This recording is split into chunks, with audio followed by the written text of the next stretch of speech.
Namaste, my dear friends.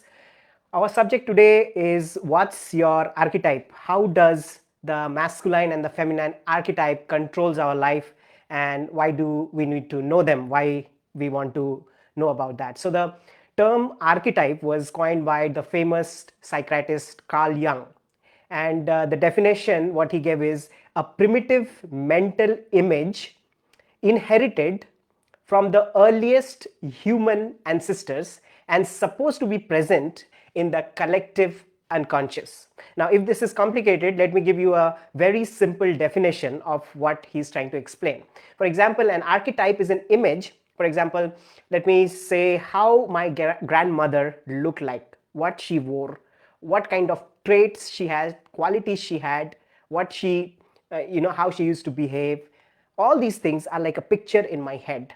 How my mother, what kind of dresses she wear, so as a child I would say, okay, this is what a woman is, right? So this is like a picture. And not only that influences us, there are other things like, let's say, movies, right? How a woman is depicted in a movie, it is there, it goes into our subconscious, and we start learning through that, right? So how do you categorize, like, archetype of feminine and masculine are, according to Carl Jung, he has given like 4 categories. He said the feminine archetype, the first is the mother, the queen, the wise woman, and the lover. Okay, there are 4 categories of the feminine archetype and 4 categories of the masculine archetype. The masculine archetype is the warrior, the king, the sage, and the lover. Now, why are we interested in understanding this? Friends, our personality is, even like our journey as an individual, is quite complex, right? And let me just give you an example. Let's say there's like a maze, right? Like a maze. You have seen many different paths. So all the paths are not going to one direction, right? So the maze, only one path goes to the right direction. So for example, in our life, we are going to our purpose or whatever we are born for. We are in that journey. But in that journey, we would be pulled into different direction, right? And those paths are not correct because there is a dead end, right? We are not getting anywhere. So sometimes what happens is these social expectations that are created because of these archetypes takes us away from our path, like gender roles, right? So, and we get deviated from what we really want to do in our lives. Now let me give you another example. Like, I just spoke about how Carl Jung has defined this, but he has given like 4 categories for us to understand. Maybe there are more category, right? But let's say a child has grown seeing waterfalls and huge rivers and mountains, all these beautiful things, and he has not been exposed to any gender roles. I'm sure you have heard the story about one man. Actually, he was a little boy when he got lost in the jungle, and he was brought up by a herd of tigers, right? So the tigers didn't eat this boy, but the tiger nurtured this boy, and this boy grew up in the herd of the tigers, and he started acting like them. He started eating like tigers, he started hunting like tigers, everything, whatever, he thought he's one of them, right? And one day it happened that somebody has seen this boy, some man seen this boy, and he said, oh, he's a man, why he's acting like a animal? And he took this man and he showed his picture to in the water. And in the water, when he saw, he said, oh, I don't actually, I'm not like a lion or a animal, I'm a human, right? So we all know the story, and that is the time that he realized, okay, I'm a human. Similarly, friends, be it male, be it female, masculine or feminine, whatever we are born with, right? And we want to express ourselves that way, right? But is that expression external or is that internal expression, right? Because is it something that we are taking from the outside world, or it is coming from inside, right? So that's why it is important to know these archetypes. So how are these archetypes controlling our lives? So also one question comes, what is my archetype? So it's good to just sit and analyze. Sometimes these archetypes are good. For example, if my archetype is like a king, right? So okay, the king, what is that? What is the quality of the king? He's calm and he thinks of people and he takes decisions, he feels confident. All these are the traits of a king. But there are other things also which may not be good. For example, the king can be dominant, the king can be using his powers not in a right way, right? So that can be the negative trait that is coming. But here I'm, we also need to go beyond that, first to understand where we are coming from. So even if there is an archetype, where is that archetype coming from? And then going beyond that so that we can find our authentic self, right? So many of you may know me as your, I'm in your friend list. I'm Aditya Datta. I call myself an identity coach and traveler, and this is what I'm passionate about, to understand identity and to question identity, like who am I, like how Raman Maharishi said, who am I really, right? And sometimes we need to go into this psychological understanding to actually discover the true self, which is like the onion, how we keep peeling the onion layer by layer by layer, right? So this could be one very important layer, is our archetype. So how are archetypes controlling our lives? The answer is, friends, gender roles, right? We have seen, especially in context to our Indian society, we have seen the breadwinner role goes to the man, right? And the homemaker role goes to the woman. Of course, these things are changing, but still, these gender roles and expectations, they are lurking behind our subconscious somewhere. And we act out from it, not knowingly. Unconsciously we are acting out of it.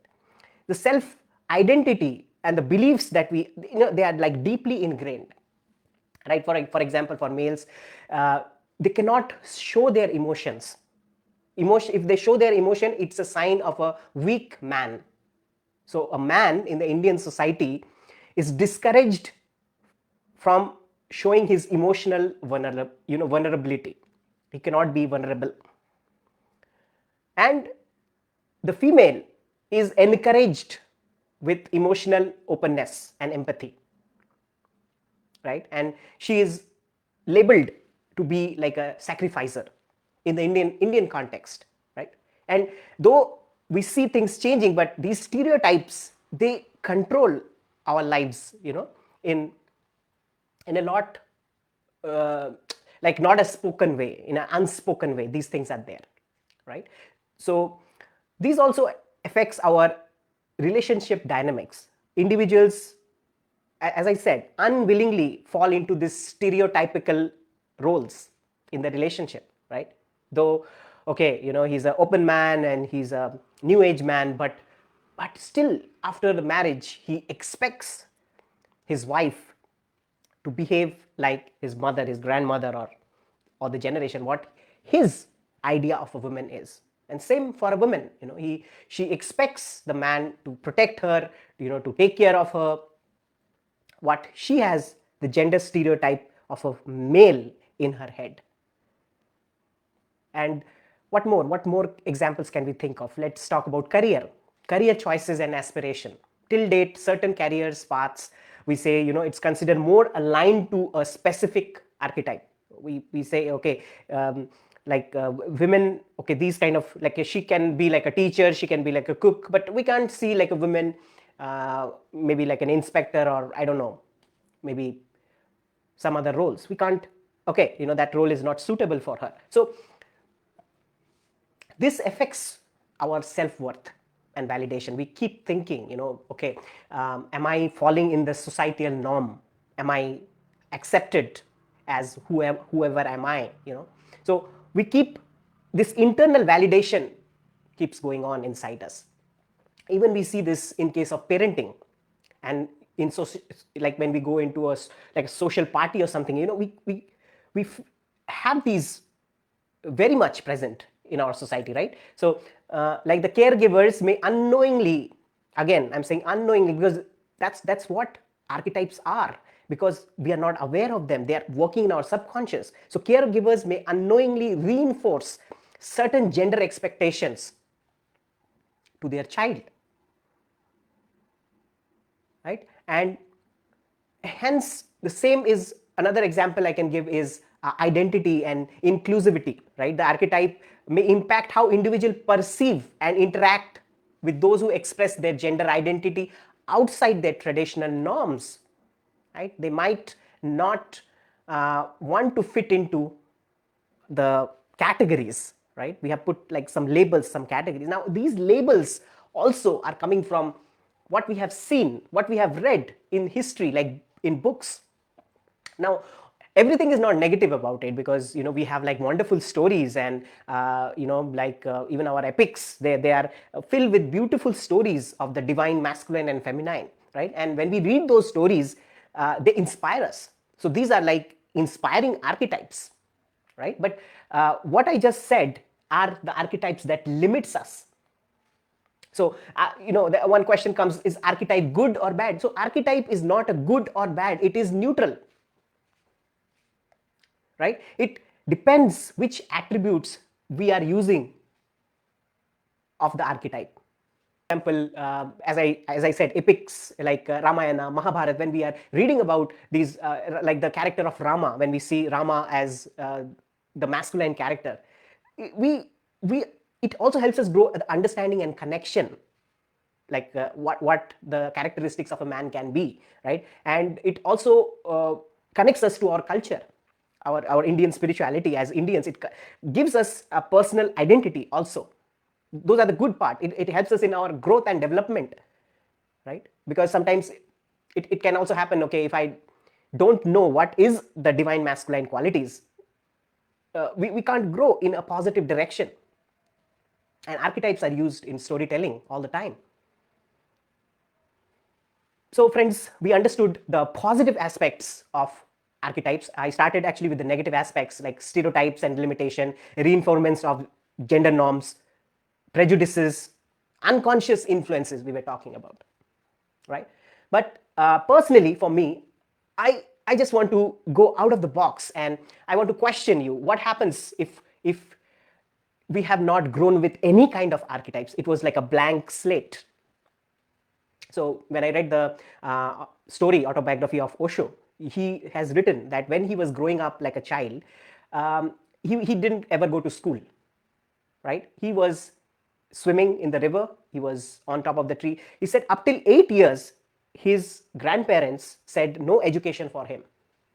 So all he did was watching the birds, going up in the mountain, swimming in the river, sleeping in the nature. He just enjoyed, and his grandparent allowed that. After 8th standard, he went to school, but up till 8th, his slate was clean. That's what he saw around. The entire nature is what he saw around, right? So the imprints, that's what I'm talking here. What are the imprints that went into his brain as a child? The trees, the birds, and the beautiful mountains, and the sunlight, the sun. So what happened is, when these imprints goes in, these are powerful imprints. Can you imagine just sitting blank in the nature, and you're just surrounded by these powerful impressions, in these powerful images? Or you're just stargazing, or there are so many saints who talks about nothingness. So friends, according to my interpretation, I call it the divine union, because the divine union is about finding our true masculine side. What does it mean? The true masculine side, what is the true feminine side, and how can we live it in our daily lives? So my question to you is, what is your archetype? We can start from learning from example. Yes, we can start from Carl Jung, understanding, oh, am I like a king? Am I like a lover? Am I like a warrior? What is my archetype? I'm a mother, I'm a father. What kind of archetype? What suits me? And of course, we may vibrate, or we may actually resonate with all of them, but one will be dominant. Yes, I am more of a like a king, or I'm more of a like a saint, I'm more of a like a mother, I'm more of like a lover. And it could be different also for you, right? But then, if I am more of a lover, or maybe I'm more of a warrior, then where did I pick this archetype? That's a second question. So back in time, I'm, something has struck in me like a child, like, okay, it's warrior is great, maybe I saw a movie, or maybe I read Mahabharata, and I understood how Krishna was, fighting the war, right? Something came into me, and we have to see, is that the divine part, or is that the toxic part of it? What is the divine part of it? What is the toxic part of it? So when we question ourselves all these things, what happens is, at some point of time, all these impressions leaves us, and we are left with our authenticity. That is not coming from an experience, that is not coming from a movie, that's not coming from your grandfather, or your fourth generation, what your family tree is all about. It's not coming from there, right? So we need to understand first, where are these archetypes coming from, because we all crave for this authentic identity. You know why? Because we are looking for true love, truth. And if, it's like, if we are not living our authenticity, if we are not living our true love, how can we find love outside? If we are not, if you're not having truth inside, how can we find truth outside? If you don't have the love inside, how can we find love outside? If you don't have a divine marriage inside, how can we have a divine marriage outside? So my question to you, my friend, is, how can you find your unique authentic identity and expression? And when we question this identities over and over, masculine and feminine, some point, it dissolves. We cross the gender binary. Because if you have noticed your gender, you have actually put your attention to it, you have put your awareness to the gender, you will see the gender roles keeps changing. You can't actually specify, oh, this is masculine, oh, this is feminine. And even it works for relationship. I was giving example, if there are, a couple has this balanced of masculine feminine, and they're coming from their authenticity and not from these stereotypes, or these archetypes. They have their own essence coming to them. That is such a beautiful relation. There is no expectation about, okay, you are going to do this, and I'm going to do that. So friends, this is, I feel, like a beautiful process. We all are craving for this divine union, and I love to talk about it. I like to work on myself and others with the divine union, the masculine, the feminine side. That's what I'm passionate about.